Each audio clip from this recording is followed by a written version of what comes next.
The Eagles defense, just in general, I really was tough on Gannon last year. Going into the Eagles game, I talked about Yeah. how I thought Gannon was a really bad defensive coordinator because the Eagles had so much talent, and the way that they gave up yards and points at times was almost unexplainable to me. Yes, they went crazy with sacks and did that whole thing, but I still felt like there was meat left on the bone for that defense for as much talent as the Eagles had. Now they move on from him. They bring in Desai. He's done good, but it's still a bend, but don't break type of defense. The run defense is good. The pass defense is atrocious. Explain this to me. The Eagles have studs up and down that lineup. Is this a defensive coordinator problem? Is it a player problem? Like, why is the Eagles defense at times they seem listless? I don't understand that. Well, I mean, we have to we have to acknowledge the fact that Jonathan Gannon, he had the fifth ranked pass defense going into the Super Bowl.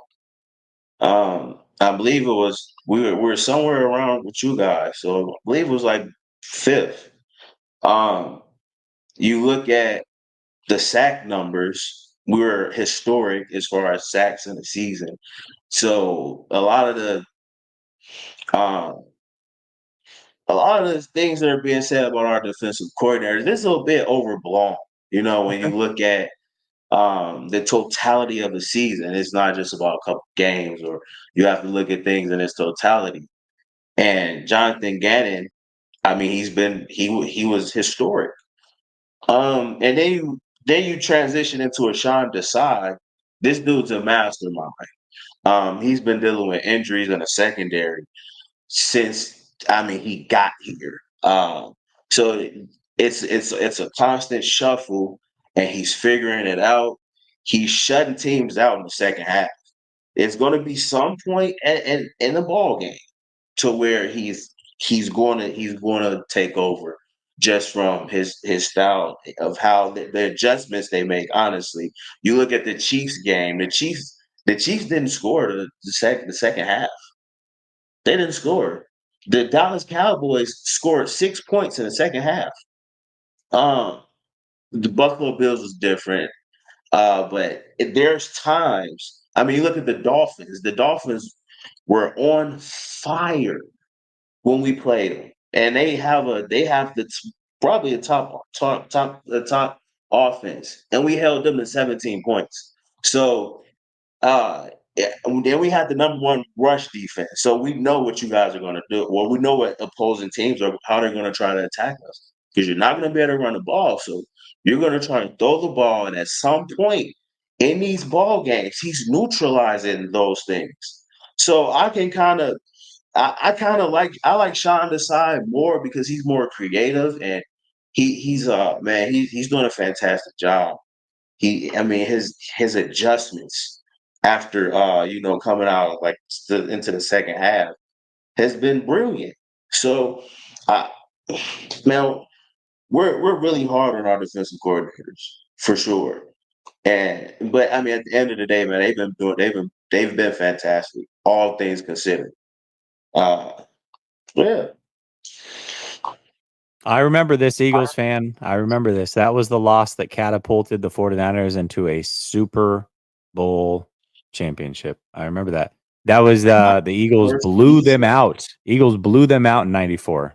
Blew out the Niners. And then the Niners started around that year. Bro, I was a toddler. That's wild. That's so Yeah. long ago. Did you say you were a toddler? That's crazy. Oh man, oh man. Goodness sakes. That's funny. Okay, we got to that one. Brother Bob says, Nail, stop sugarcoating it. We bish slapping them bad. We'll see. I mean, I think there's definitely a path to it, but I do respect the Eagles. I do. Jesus says, I'm late, but I want both of your guys' opinion on Shady McCoy and Joy's comments on if the 49ers beat the Eagles, that won't mean that they're the best team. Okay. I'll give you It my will. opinion first. It I'll give you will. my It opinion. will.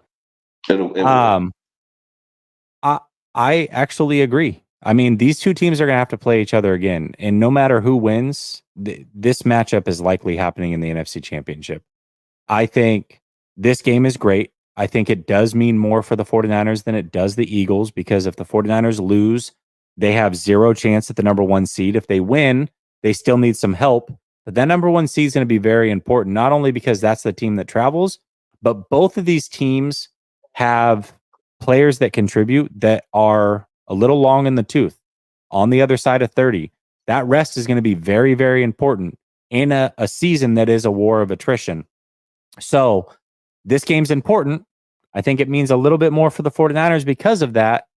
But I don't think the team that wins is necessarily the better team. We'll see how that plays out in January, in my opinion. What do you think?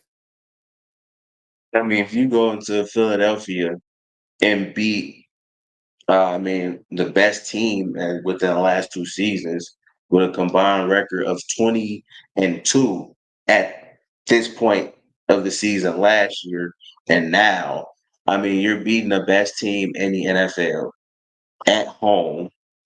So I mean, I would have to give them.